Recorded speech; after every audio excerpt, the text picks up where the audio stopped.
최근에 한국 증시와 미국 증시를 멱살 잡고 끌어올린 이 회사들에겐 어떤 공통점들이 있었을까요? 최근 한국은행에서 기준금리를 또 낮추었는데요. 미국 트럼프 대통령은 한술 더 떠서 제로금리뿐만 아니라 마이너스 금리까지도 받아들여야 한다고 이야기했습니다. 이런 초저금리 시대에는 어떤 주식들이 주목받을까요? 포쇼피디와 함께 알아보도록 하겠습니다. 불과 한 달 전인 5월 초 증권가에선 1900선까지 올랐던 코스피 지수가 다시 1700 밑으로 급락할 수도 있다는 예견들을 많이 내놓았는데요. 그 이유는 바로 전문가들이 코로나 사태가 장기화되면서 실물 경제가 더 나빠지고 주가도 그에 맞춰서 더욱 급락하는 그런 모습을 띌 것이라고 예견했기 때문입니다. 그런데 이런 증권 전문가들에게도 단기적 주가 예측은 정말로 어렵다는 것을 다시 한번 확인할 수 있었습니다. 분명히 5월 초에는 주가가 너무 빠른 속도로 상승하는 것이 아니냐는 말이 많았는데 오히려 그 5월 초보다도 150포인트나 상승하는 그런 모습을 보여주었습니다. 한국 코스피의 회복 속도가 빨랐던 것은 네이버나 카카오 같은 IT 회사, 또 셀트리온과 같은 헬스케어 회사들이 큰 힘을 내주었기 때문인데요. 미국 증시의 경우에도 한국 코스피와 비슷하게 빠른 회복 양상을 보였는데요. 역시나 그 중에서도 구글이나 아마존과 같은 기술주들이 포함되어 있는 나스닥 증시가 큰 폭으로 성장하면서 미국 증시의 전체적인 성장을 이루어냈습니다. 그런데 여기서 잠깐 코스피의 성장을 이끈 네이버나 카카오, 또 셀트리온 같은 회사와 미국 증시를 빠르게 끌어올린 페이스북이나 구글, 아마존 같은 회사들의 공통점이 혹시 느껴지지 않으신가요? 바로 이 기업들은 각 나라를 대표하는 성장주 회사들인데요. 최근 몇 달간 지속되었던 글로벌 증시 상승에는 이런 대표적인 성장주 회사들의 주식 가격이 오르게 되면서 나타난 결과라고 이야기를 합니다. 성장주, 아마 이미 많은 분들이 아실 것 같지만 잠깐만 짚고 넘어가도록 하겠습니다. 성장주의 의미는 가치주에 대비되는 개념의 역할을 하는데요. 먼저 가치주란 현재 주식 가치에 대비해서 회사에 내재된 가치가 더욱 높은 수준으로 책정된 그런 회사들을 의미하는데요. 회사가 보유한 자산이나 현금이 주가 대비 굉장히 많거나 혹은 수익성이 굉장히 좋은 그런 회사들을 생각하실 수 있겠네요. 보통 우리나라에서 가치주라고 하면 배당 성향이 좋은 은행이나 정유회사 같은 그런 회사들을 가치주라고 많이 불러왔습니다. 이에 반해 성장주라고 한다면 지금 벌어들이는 이익 자체는 조금 적을지 몰라도 앞으로의 성장성이 더욱 주목되는 그런 회사들을 뜻하고 있습니다. 특히 최근에 매 분기마다 최고 실적을 갱신하고 있는 네이버나 카카오, 셀트리온 같은 회사들이 우리나라에선 많이들 성장주 회사들로 생각하시는 것 같습니다. 여기까지 들으면 궁금한 것이 하나 생기실 수 있으실 것 같아요. 아니, 하필이면 왜 이때 성장주가 굉장히 큰 인기일까요? 또 왜 하필이면 우리나라만 그런 게 아니라 전 세계가 비슷한 경향을 보이고 있을까요? 또 우리가 정말로 궁금해하는 질문 한 가지, 이런 성장주들의 급등세는 계속될 수 있을까요? 이런 질문에 대한 대답을 알기 위해선 주식 가격을 결정하는 두 가지 큰 축을 이해해야 하는데요. 먼저 하나는 해당 기업의 성과, 두 번째는 거시경제적 지표들입니다. 금리나 물가 상승률과 같은 그런 지표들 말이죠. 먼저 기업의 성과는 굉장히 직관적입니다. 회사가 이렇게 돈을 더 많이 벌어온다는데 주식의 가격이 올라가는 건 너무나 당연해 보이죠. 그런데 이 두 번째 요소, 이런 거시경제적 지표들이 조금은 말썽꾸러기들이에요. 기업의 성과처럼 주가에 미치는 영향이 바로 직관적으로 다가오지 않기 때문이죠. 최근 코로나의 여파로 가장 중요한 지표 중 하나인 금리가 굉장히 빠른 속도로 변하고 있습니다. 바로 3달 전 한국은행에서는 기준 금리를 0.75%로 낮추면서 우리나라가 드디어 광복 이후 처음으로 0%대 금리에 도착하게 되었습니다. 코로나로 인한 불황이 지속되고 있는 가운데 기업과 자영업자들의 이자 부담을 낮춰주고자 하는 의도였죠. 그런데 바로 며칠 전 5월 28일에는 역사적으로 낮은 금리로 낮춘 지 불과 3달 만에 다시 또 금리를 낮추는 결정을 내렸습니다. 어떤 사람들은 여기서 한 발 더 나아가서 전 세계적으로 금리가 가장 낮은 스위스나 일본과 같은 나라처럼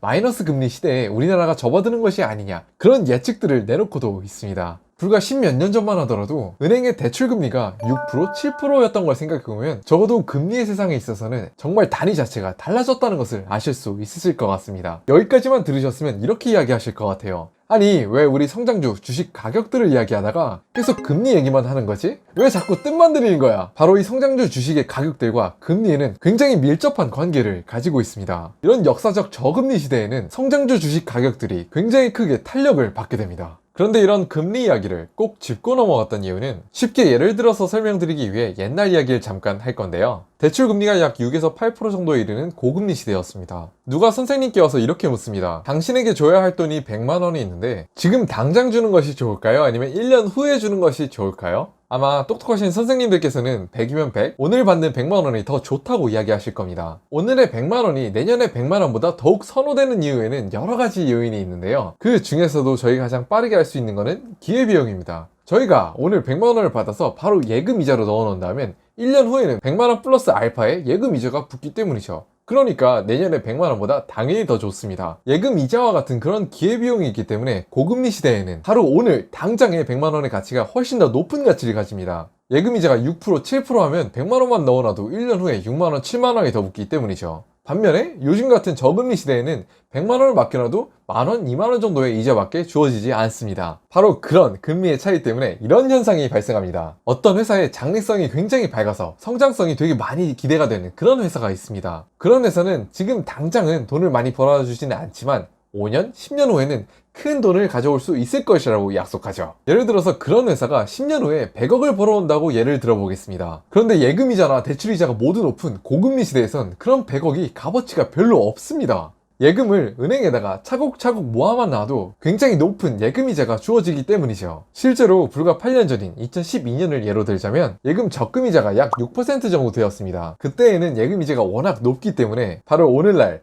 55억을 넣어두면 10년 후에는 100억이 되어서 돌아옵니다. 어떤 회사가 10년 후에 100억을 벌어온다고 했을 때는 그것이 될 수도 있겠지만 안 될 수도 있다는 위험 부담이 있습니다. 그렇지만 은행에 맡겼을 때는 그거보다 훨씬 더 위험이 낮겠죠? 그렇기 때문에 어떤 회사가 지금보다 훨씬 더 성장을 해서 100억을 벌어온다고 해도 고금리 시대에서는 55억보다도 낮을 수밖에 없는 그런 가치를 가지게 됩니다. 특히 대한민국은 건국 이후에 거의 항상 높은 이자율을 유지했기 때문에 투자자들 사이에서 아주 깊게 뿌리내린 그런 믿음이 있습니다. 미래의 불확실한 현금 흐름보다 지금의 확실한 돈이 더욱 좋다고요. 그런데 세상이 정말로 빠르게 변하고 있습니다. 한국은행이 최근 연거푸어 금리를 낮추게 되면서 우리나라도 정말로 금리가 낮은 사회에서 살게 되었습니다. 이런 초저금리 시대에는 어차피 현금을 은행에 넣어놔도 높은 이자율을 주지 않기 때문에 5년, 10년 후에 회사가 성장해서 가져다 줄 그런 현금 흐름들이 굉장히 높은 가치를 평가받게 됩니다. 바로 직전에 제가 예시를 들려드렸던 것처럼 고금리 시대에는 불과 8년 전에 금리를 기준으로 했을 때에는 10년 후에 100억의 가치가 현재로서는 55억밖에 안 되었지만 가장 최근과 같은 요즘 저금리 시대에는 10년 후에 100억의 가치가 오늘날에도 86억의 가치를 지니게 됩니다. 불과 8년밖에 지나지 않았고 또 금리는 4%, 5% 정도밖에 차이가 나지 않는 것 같은데 복리 효과 때문에 가치평가에 있어서는 이렇게 큰 차이를 불러일으키게 됩니다. 이런 모습은 우리나라만 그런 것이 아니라 전 세계에서 일어나고 있는데요. 바로 미국의 경우에도 시장금리가 큰 폭으로 떨어지고 있는 그런 모습을 보여주고 있습니다. 전 세계적으로 금리가 굉장히 낮아지고 있어요. 그런 거시적 지표 요인들 때문에 미국에서도 현재 가치에 중점을 둔 가치주들보단 앞으로의 성장이 더욱 주목받는 그런 성장주들이 주가 상승을 이끌고 있다고 합니다. 성장주가 강세였던 건 우리나라의 증시도 마찬가지였죠. 그런데 증권가에선 이런 성장주들의 강세가 앞으로도 이어질 수도 있겠다는 이야기를 하고 있습니다. 그 이유는 바로 성장주들의 이익이 계속해서 좋아지게 되면서 순이익 대비 주가가 오히려 과거 수준보다 더 낮아졌다고 저평가되어 있다고 이야기도 합니다. 미국의 트럼프 대통령이 지금의 미국 금리 수준도 역사적으로 굉장히 낮은 수준에 머물러 있는데 이를 뛰어넘어 마이너스 금리로 낮추어 경기를 살리겠다는 그런 의지를 보여주고 있습니다. 저희가 방금 보았던 것처럼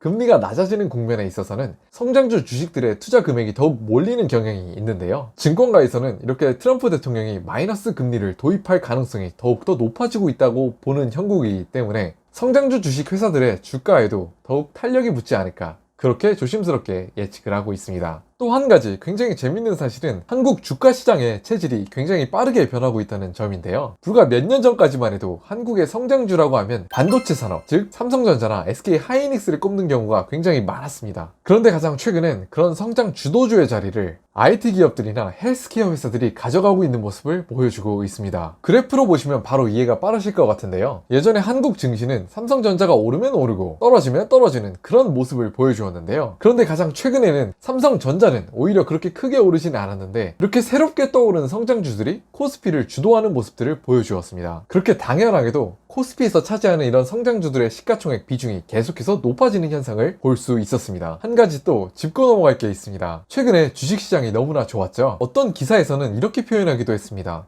최근에 한국 주식장은 정말로 어떤 주식을 사도 오르는 그런 대호황장이었다고 말이죠. 그런데 이런 대호황장에서도 유독 소외받은 종목들이 있었는데요. 바로 전통의 가치주 회사들이 그런 운명을 맞이했는데요. 배당 성향이 높거나 미래 수익성은 잘 모르겠지만 현재로서 수익성이 괜찮은 그런 회사들이 오히려 투자자들에게 외면받았습니다. 주가 상승이 얼마나 마음 아팠냐면요. 최근에 그렇게 힘들다는 항공사들 주가 상승률보다 낮았다고 합니다. 그 중에서도 특히 은행주가 정말로 어려움을 겪고 있는데요. 주가 수준이 얼마나 낮은지 금융위기 때보다도 낮은 수준이라고 이야기를 하는 기사도 있었습니다. 그런데 정말로 웃기는 건 이런 금융지주 회사들이 역대급 실적을 계속해서 갱신하고 있고 또 돈을 엄청나게 벌어들이고 있거든요. 이렇게 은행들의 주가가 낮은 이유는 두 가지 정도로 이야기해 볼 수 있는데요. 먼저 극단적인 저금리 사회로 들면서 은행들이 대출로 벌어들일 수 있는 수익이 많이 줄었습니다.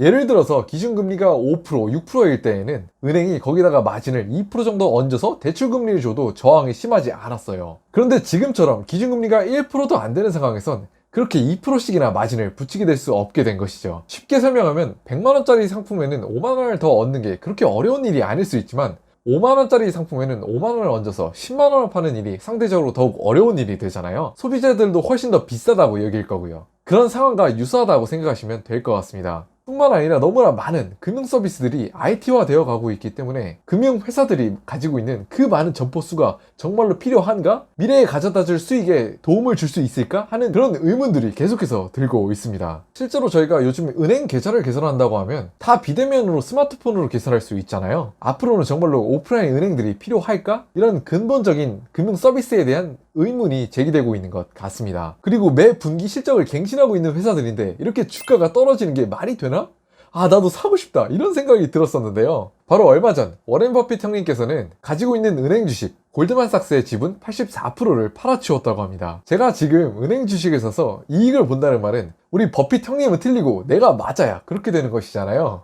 조금 힘들 것 같다는 생각이 들기도 하네요. 상황이 이렇게 다가오니까 전통의 금융지주 회사들도 이 위기를 타개하기 위해서 여러 가지 방안을 모색하고 있습니다. 언젠가 기회가 된다면 이런 금융회사들이 IT 시대에 어떻게 적응해 나아가고 어떤 꿈을 꾸고 있는지 이런 영상을 한번 준비해 볼 수 있도록 하겠습니다. 오늘의 영상도 즐겁게 보셨나요? 우측 하단에 구독하기 버튼을 눌러주시면 앞으로도 재밌고 유익한 영상들로 찾아뵐 수 있도록 하겠습니다. 시청해주셔서 감사드립니다.